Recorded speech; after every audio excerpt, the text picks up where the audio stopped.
Marshal general سید عاصم منیر پاکستان کے پہلے chief of defence forces مقرر۔ صدر مملکت نے فیلڈ مارشل سید عاصم منیر کی بطور آرمی چیف اور چیف آف ڈیفنس فورسز کی تعیناتی کی منظوری دے دی۔ فیلڈ مارشل عاصم منیر کی مدت ملازمت 5 سال ہوگی۔ صدر مملکت کی جانب سے air chief marshal Zaheer Ahmed Babar کی مدت ملازمت میں بھی 2 سال کی توسیع کا آغاز 19 مارچ 2026 سے ہوگا۔ صدر مملکت کی جانب سے فیلڈ مارشل عاصم منیر اور ایئر چیف مارشل کو کامیاب مدت کے لیے نیک خواہشات کا اظہار۔ وزیر اعظم شہباز شریف نے فیلڈ مارشل عاصم منیر کی بطور آرمی چیف اور چیف آف ڈیفنس فورسز تعیناتی اور ایئر چیف کی مدت ملازمت میں توسیع کی سمری بھیجی۔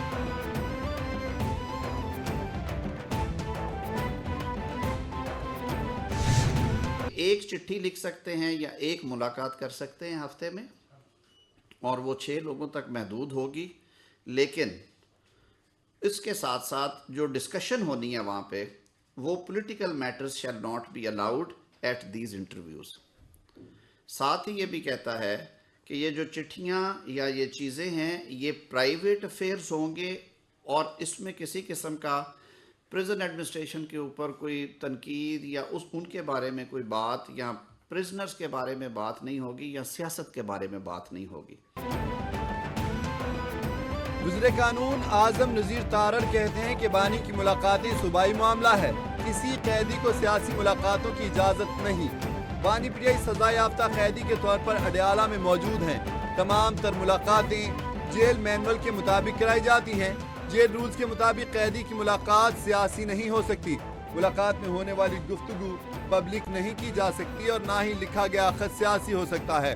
اگر کسی بھی رول کو فالو نہ کیا جائے تو جیل سپرنٹینڈنٹ کو اختیار ہے کہ وہ ایسی ملاقاتیں روک سکتا ہے۔ پاکستان کو بدنام کرنے کے لیے انٹرنیشنل میڈیا کے اندر ایک پروپیگنڈا ہے، اور وہ تینوں بہنیں جو 9 مئی کو کور کمانڈر ہاؤس لاہور کے باہر موجود تھیں اور ان کی پریزنس وہاں ثابت ہے، یہ ہر روز وہاں پہ law and order situation create کرنے کی کوشش کرتی ہیں، اور رولز کے اندر کیونکہ سیاسی گفتگو کی گنجائش نہیں ہے اور یہ رپورٹ ہوا ہے کہ سیاسی گفتگو ہوئی ہے، تو اب عظمیٰ خان صاحبہ کی بھی ملاقات بند ہے آج کے بعد۔ وفاقی وزیر اطلاعات و نشریات عطا اللہ تارڑ کہتے ہیں کہ قانون کی خلاف ورزی کرنے والوں کی بانی سے ملاقات بند کر دی گئی ہے۔ عظمیٰ خان نے سیاسی ملاقات کی، اس لیے ان کی ملاقات بھی اب سے بند ہے۔ بانی پی ٹی آئی کے انا کے سامنے قانون سرنڈر نہیں کرے گا۔ اب اڈیالہ جیل کے باہر کوئی تماشا نہیں لگایا جائے گا۔ جیل کے باہر تماشا ہوا تو قانون حرکت میں آئے گا۔ سہیل آفریدی ایک مجرم سے مشورہ کر کے کابینہ بنانا چاہتے ہیں۔ این ایف سی اجلاس میں ان کی آمد خوشائند ہے۔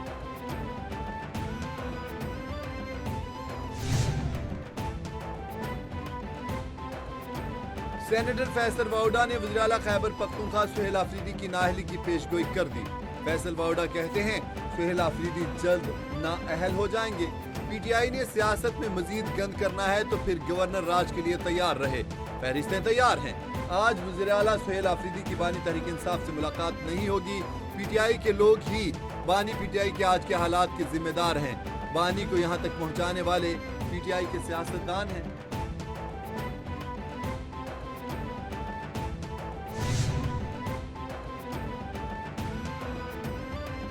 پی ٹی آئی رہنما شہزاد اکبر اشتہاری قرار، عدالت کا شہزاد اکبر کو گرفتار کرنے کا حکم۔ عدالت نے شہزاد اکبر کو اشتہاری قرار دینے کا تحریری آرڈر جاری کر دیا۔ جوڈیشل مجسٹریٹ محمد عباس شاہ کی جانب سے تحریری آرڈر جاری۔ شہزاد اکبر متعدد بار طلب کرنے کے باوجود عدالت میں پیش نہ ہوئے۔ مرزا شہزاد اکبر کے خلاف ٹویٹر پر متنازع بیانات کی بنیاد پر مقدمہ درج ہے۔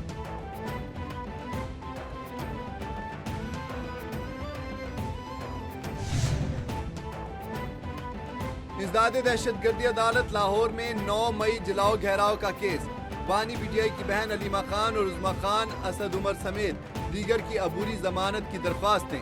عدالت کی ملزمان کی عبوری ضمانت کی درخواستوں میں 16 جنوری تک توسیع۔ علیمہ خان، عظمیٰ خان، اسد عمر، مسرت چیمہ سمیت دیگر عدالت کے روبرو پیش۔ فواد چودھری کی 1 روزہ حاضری معافی کی درخواست منظور۔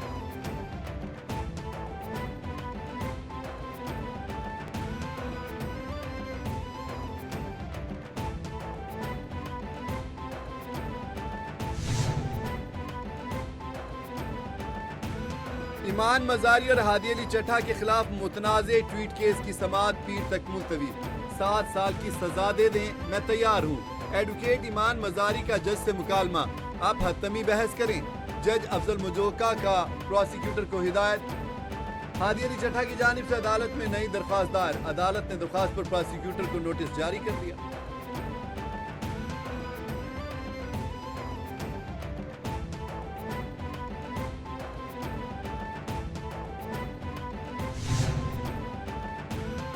خیبر پختونخوا کے مختلف علاقوں میں آج وقفے سے بارش اور برف باری کا امکان پی ڈی ایم نے الرٹ جاری کر دیا آج چترال سوات کوہستان میں بارش اور برف باری کا امکان ہے سڑکوں پر پھسلن کمزور مکانات بجلی کے کھمبے اشتہاری بورڈ اور سولر پینلز کو نقصان کا خدشہ تمام ضلع انتظامیہ کو سیاحوں اور مسافروں کو بروقت آگاہ کرنے کی ہدایت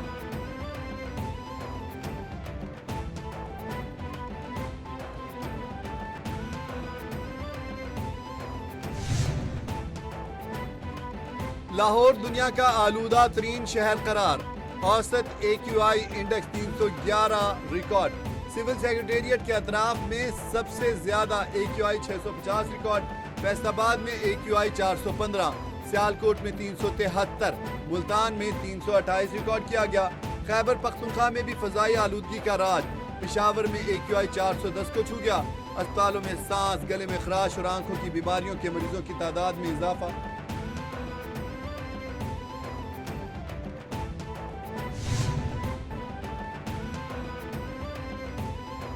لاہور میں درجہ حرارت میں کمی کمزور ہواؤں کے باعث آلودگی میں اضافہ ایئر کوالٹی بہتر بنانے کے لیے پنجاب حکومت کے ہنگامی اقدامات مزید سخت وزارت پنجاب کے اینٹی سموک فیلڈ فورس کو اضافی نفری کے ساتھ فوری ایکشن کا حکم دھواں خارج کرنے والی متعدد فیکٹریاں سیل غیر معیاری فیول کھلی جگہوں پر جلاؤ گھر انڈسٹریل اخراج پر زیرو ٹالرنس برقرار رکھی جائے وزارت کا حکم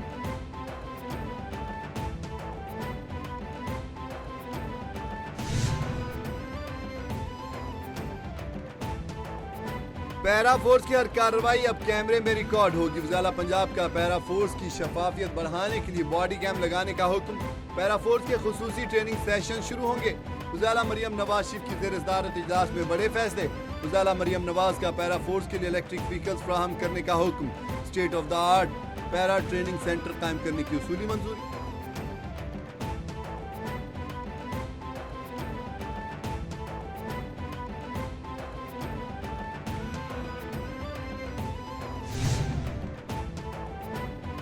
صدر مملکت آصف علی زرداری کا تھائی لینڈ کے قومی دن پر پیغام کہا پاکستان کی جانب سے تھائی لینڈ کے قومی دن کی دلی مبارکباد پیش کرتے ہیں تھائی لینڈ کے جنوبی صوبوں میں تباہ کن سیلاب پر اظہار ہمدردی کہا پاکستان مشکل گھڑی میں تھائی عوام کے ساتھ کھڑا ہے موسمیاتی تبدیلی جنوب مشرقی ایشیا کو شدید متاثر کر رہی ہے پاکستان تھائی لینڈ تعلقات باہمی احترام اور دیرینہ دوستی پر مبنی ہے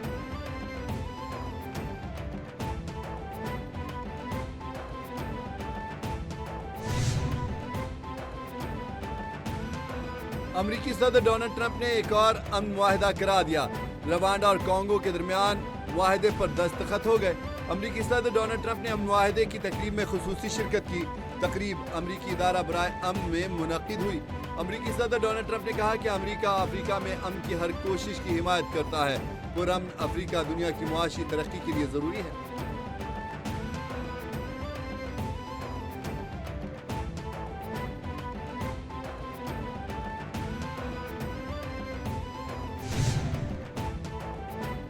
یورپ کے لیے ہائبرڈ خطرات بڑھ رہے ہیں نیٹو کمانڈر جنرل ایکسس کا کہنا ہے کہ نیٹو اتحاد کے ارکان کو دفاع کے لیے تیار رہنا ہوگا ہائبرڈ خطرات میں سائبر حملے جھوٹی معلومات پھیلانا شامل اہم تنصیبات کو نقصان پہنچانا بھی شامل ہے ڈرون یا غیر قانونی گروہوں کا استعمال بھی شامل ہے کچھ کارروائیوں کے پیچھے روس کا ہاتھ ہے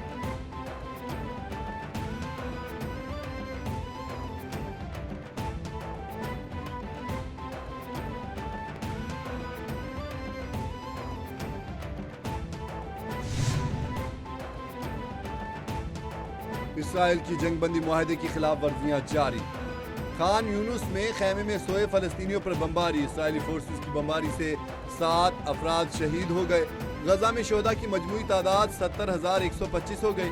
سیکرٹری جنرل اقوام متحدہ اینٹونیو گوتریس نے کہا اسرائیل کی غزہ میں فوجی کارروائیاں جنگی جرائم ہیں۔ غزہ تباہ ہو گیا مگر حماس کو ختم نہیں کیا جا سکا۔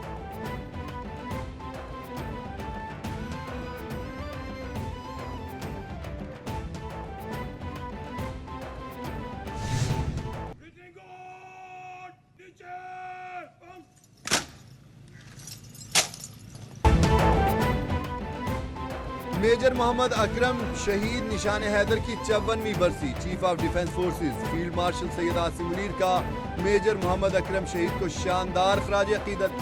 Chief of the naval staff admiral Naveed Ashraf اور air chief marshal Zaheer Ahmed Babar Sidhu کا میجر محمد اکرم شہید کو خراج عقیدت۔ ISPR کے مطابق میجر محمد اکرم شہید کی عظیم قربانی اور جرأت افواج پاکستان کے ناقابل تسخیر جذبے کی روشن مثال ہے۔ میجر محمد اکرم شہید کا کارنامہ تاریخ میں سنہری حروف میں لکھا گیا ہے۔